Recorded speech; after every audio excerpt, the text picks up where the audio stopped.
Ei, Shogo, agora seja sincero. Qual é a pior seleção do mundo atualmente? A seleção do Brasil? Será? Mas o Paquetá joga muito. Cala tua boca! Ele é ridículo.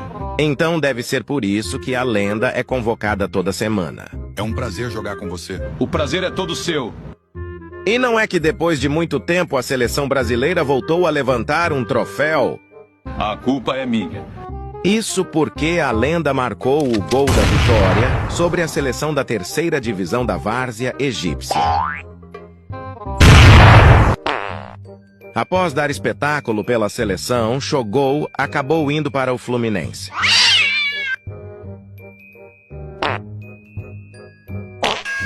Mas que coisa mais teimosa.